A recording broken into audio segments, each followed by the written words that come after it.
میں سمجھتا ہوں پاکستان پیپلز پارٹی نے لیڈرشپ سب سے پہلے دکھائی, اور out of the Bhutto family prime ministers دیے, گورنرز دیے, چیف منسٹرز دیے, اور پی ایم ایل نواز بھی شاید اب پارٹی افیئرز پہ یا پارٹی کے اوپر ابھی تک ہولڈ ہے ان کا, چاہے آپ نے پبلک آفس دی ہوں.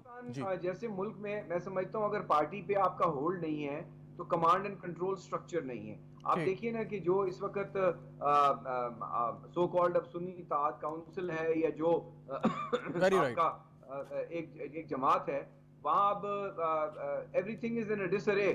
nobody knows who's the chairman and nobody knows who's in control. Real power centre جو ہے وہ پارٹی ہے, پارٹی سے ہی کوئی سیاستدان اپنی اسٹرینتھ ڈرائیو کرتا ہے. دوسری بات بڑی اچھی ہوئی جسے آئی تھنک ہمیں انکریج کرنا چاہیے, اور جماعتوں میں بھی, ہماری جماعت میں بھی ہوتا ہے, we had a visible election.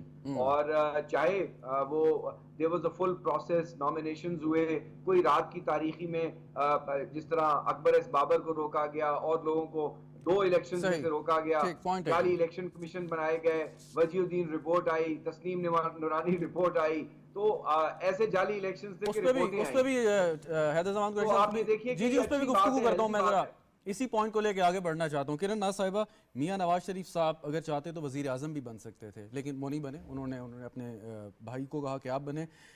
Party کی جو صدارت ہے یہ ان کے لیے کتنی امپورٹنٹ تھی, اس کی سگنیفیکنٹ کیا آپ سمجھتی ہیں کہ انہوں نے؟ اچھا دیکھیں, میرے لیے تو یہ ایک علامتی صدارت ہے. یہ اس لیے علامتی صدارت ہے کہ جتنی کیوس یا جتنی پولرائزیشن یا جس قسم کی کنفیوژن اس وقت اوور آل ہمیں پولیٹکس میں نظر آتی ہے نا, وہی کنفیوژن مجھے پی ایم ایل این کے اندر میں نظر آتی ہے. اب میں اس کو آپ کو بتا بھی سکتی ہوں, بریف کر سکتی ہوں کہ وہ کیسے. جب میاں صاحب آ رہے تھے, لندن میں موجود تھے, اس وقت میاں صاحب فرماتے ہیں کہ جی اب مٹی پاؤ نہیں ہوگا, اب حساب دینا ہوگا. جیسے ہی واپس آتے ہیں, کبوتر ہاتھ پر رکھتے ہیں اور فرماتے ہیں کہ جی اب ہم آگے بڑھنا چاہتے ہیں. اس کے بعد ایک طویل خاموشی آتی ہے, الیکشن کا ڈے آتا ہے, میاں صاحب کہتے ہیں کہ جی سادہ اکثریت ملنی چاہیے, اور اس سے پہلے یہ ایک مومنٹم بلڈ ہو جاتا ہے کہ اگر سادہ اکثریت ملتی ہے تو نواز شریف صاحب پرائم منسٹر ہوں گے, اور اگر کولیشن کی گورنمنٹ ہوتی ہے تو شہباز شریف پرائم منسٹر ہوں گے, اور پھر وہی ہوا.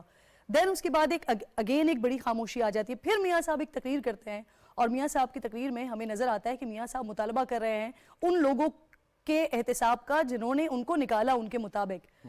سوال یہاں پر یہ ہے کہ آپ کے بھائی وزیر اعظم, آپ کی بیٹی وزیر اعلیٰ, آپ کے نائب صدر, آپ کے سمدھی نائب وزیر اعظم, ان سب کے ہوتے ہوئے ایک اس طرح کا مطالبہ کرنا یہ ایک سمجھ سے باہر ہے. پلس یہ کہ میاں صاحب کے اوپر ایک بہت بڑی رسپانسبلٹی اس وقت بھی, جب وہ اس پارٹی کے صدر نہیں تھے, اس وقت بھی تھی بیانیے کی. اور اس وقت جو سب سے زیادہ گفتگو ہے وہ یہی ہے کہ پاکستان مسلم لیگ نون ایک بیانیہ نہیں دے پائی, جس کی وجہ سے جو لاس الیکشن میں ان کو برداشت کرنا پڑا. پاکستان کی عوام نے ایک بہت بڑا کمرشل, ایک بہت بڑا جو ہے وہ اشتہار اخبار میں دیکھا, پاکستان کو نواز دو, اور پھر جتنا ووٹ پڑا وہ اسی نام پہ پڑا. بالکل صحیح فرما رہے ہیں سر. لیکن ہوا کیا کہ جب اس کے بعد بات ہوئی کہ پاکستان کو نواز دو کا اشتہار لگا, اور اس کے بعد شہباز شریف صاحب وزارت عظمیٰ کی چیئر پر آ گئے, یہ کیسے ہوا؟ تو سینیٹر عرفان صدیقی صاحب کہتے ہیں کہ پاکستان کو نواز دو کا مطلب تھا کہ پاکستان کو نواز دیا جائے, پاکستان کو نواز شریف نہ دیا جائے, پاکستان کو نواز دیا جائے.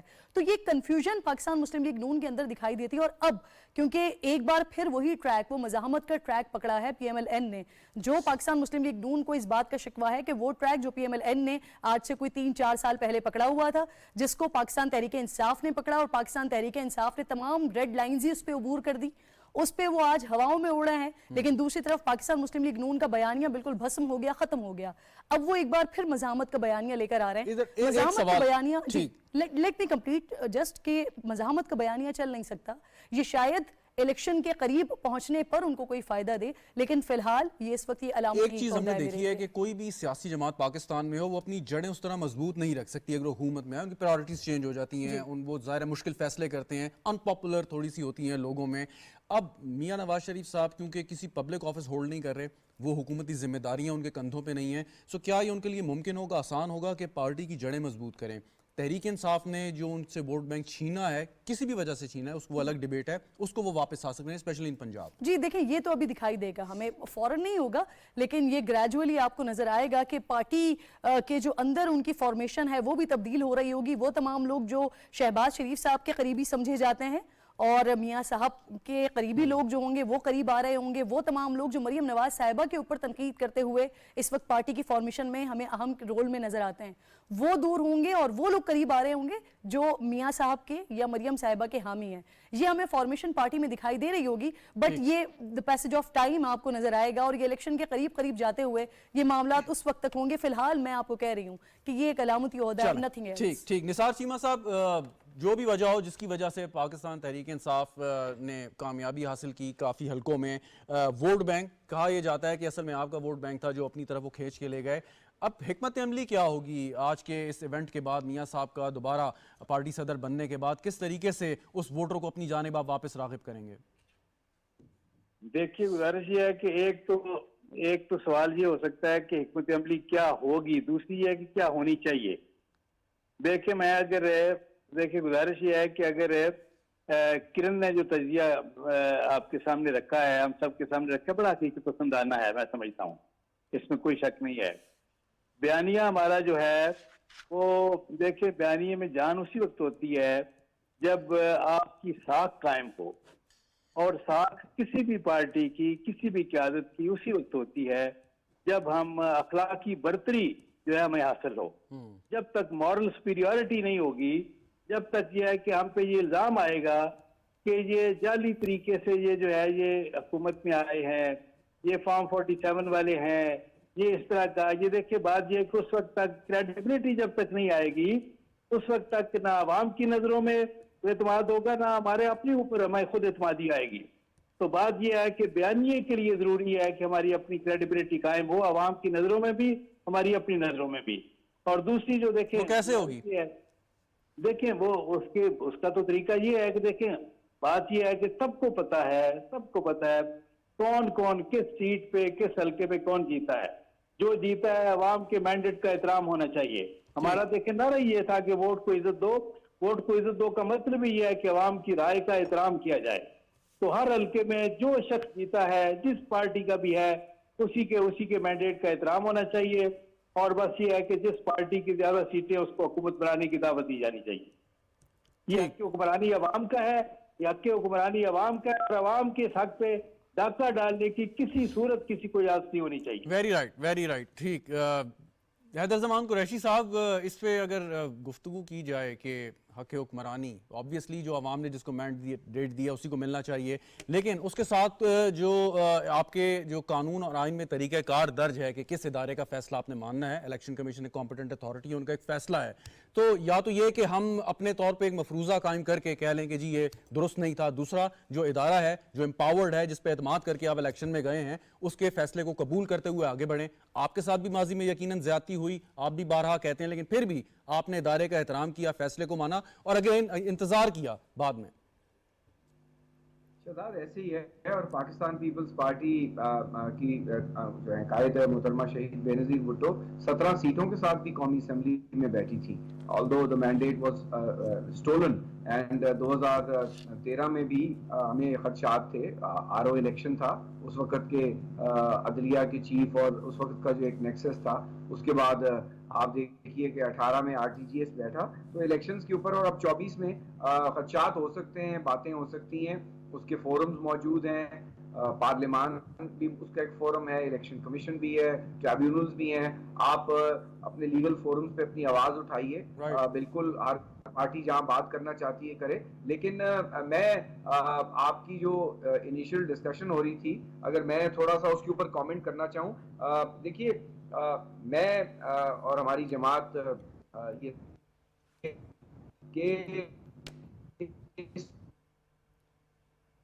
کہ عوام کا ہے who delivers better economic governance, who gets them out of the mess. جو پی ٹی آئی کے 5 سالہ اقتدار میں سے جو ایک نیریٹو غلط بلڈ ہو گیا ہے حقیقی آزادی کا, ہم پاکستان کو غلامی سے آزاد کریں گے, وہ تو بھسم ہو گیا.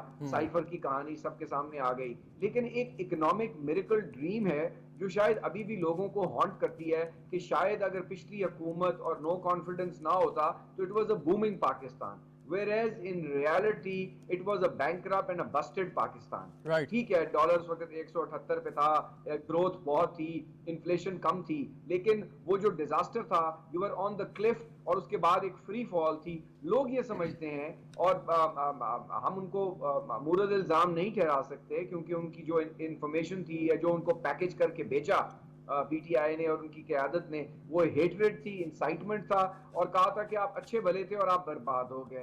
اور یقیناً اس کے بعد مشکلات آئیں, پی ڈی ایم گورنمنٹ نے مشکل فیصلے کیے, اس کا پولیٹیکل کاسٹ آیا پی ڈی ایم کی جماعتوں کو, اور وہ سب آیا. لیکن اس بیانیے کا نیریٹو کا ایک ہی سلوشن ہے, اور میں برملا بہت سارے اور ٹاک شوز میں کہتا ہوں کہ اٹس دی اکانومی. اور جس طرح اب انفلیشن کم ہوتی جا رہی ہے, 40% سے کم ہوتی ہوئی اب 17 پہ آ گئی, اور may is expected to close at about 13%. اور یہ اس گورنمنٹ نے, فیڈرل اینڈ پروونشل نے, اور پنجاب کی گورنمنٹ نے اور فیڈرل نے کچھ بڑے مشکل اینڈ ان پاپولر اور مافیاز کو ہیڈ آن لیا ہے. اور یہ آپ دیکھیں, حیدر زمان قریشی صاحب, اسی بات کو اگر آگے بڑھاؤں, سوری آپ کی بات کاٹ رہا ہوں, لیکن ایک تو اندازہ یہ ہوا کہ ایکسپیکٹڈ, جی کوئکلی ذرا مکمل کر لیجئے, وقت کی کمی ہے.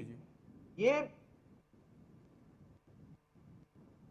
اور میں سمجھتا ہوں اگلے 2 3 4 ماہ میکسیمم 6 ماہ میں یہ ویزیبل ہوگا روز روشن کی طرح کہ the economic miracle was never there, اور یہ اب ہونے جا رہا ہے, اور اب چیزیں بہتر ہو رہی ہیں. تو یہ حقیقی آزادی کی جان, میں یہ کر دوں گا, میں وہ کر دوں گا, میں مجھے, جی درست بات آپ کی سر آگے ریکارڈ پہ ذرا آگے بڑھتے ہیں. جی بالکل ٹھیک. کرن ناز صاحبہ, ایک جو گفتگو حیدر زمان قریشی صاحب نے پی, ٹھیک ہے, بہت اچھی بات ہے اگر اتنا کوئی میریکل ہو جائے, ریوائول ہو جائے, جلدی ہو جائے, لیکن ایک بات تو آپ سمجھتی ہیں کہ کیا یہ حقیقت ہے کہ یہ سیاستدانوں کے پاس بھی زیادہ چانسز نہیں بچے, اب انہوں نے ڈیلیور کرنا ہے, اور اس ڈیلیوری کی بنیاد پر ہی وہ پاپولر ہو سکتے ہیں, اپنی روٹس دوبارہ سے قائم کر سکتے ہیں, اور اس بیانیوں کو بھی ختم کر سکتے ہیں جس کی طرف حیدر صاحب اشارہ کر رہے ہیں؟ ڈیفینیٹلی ایسا ہی ہے. الیکشن کے دوران بھی مسلسل میں نے یہی ایک بات پر اپنا زور رکھا کہ آپ نے اب جو بھی کرنا ہے وہ صرف اور صرف ڈیلیور کرنا ہے.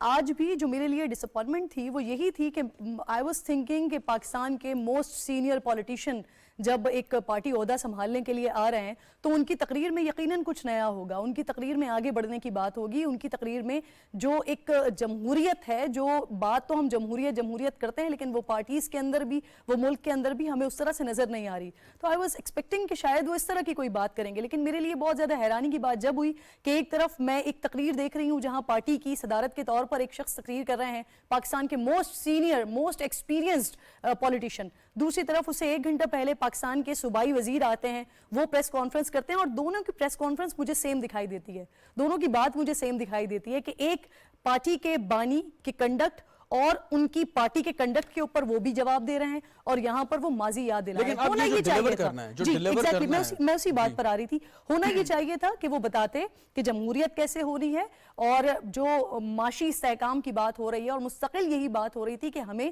سیاسی استحکام اور معاشی استحکام کی ضرورت ہے.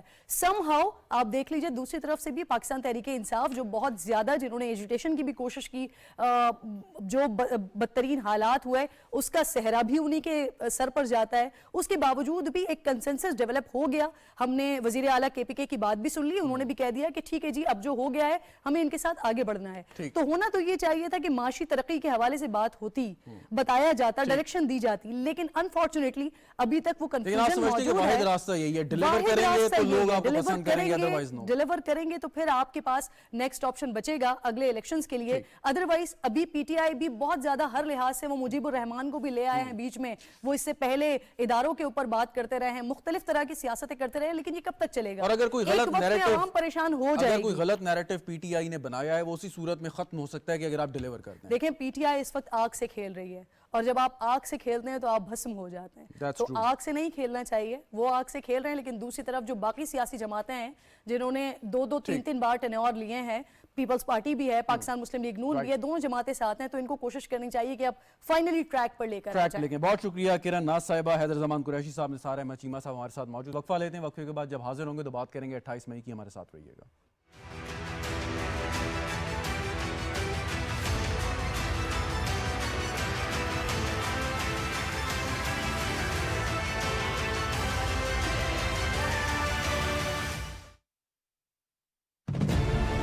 اس دھرتی کے ہم رکھوالے ہیں, ہم 28 مئی والے ہیں.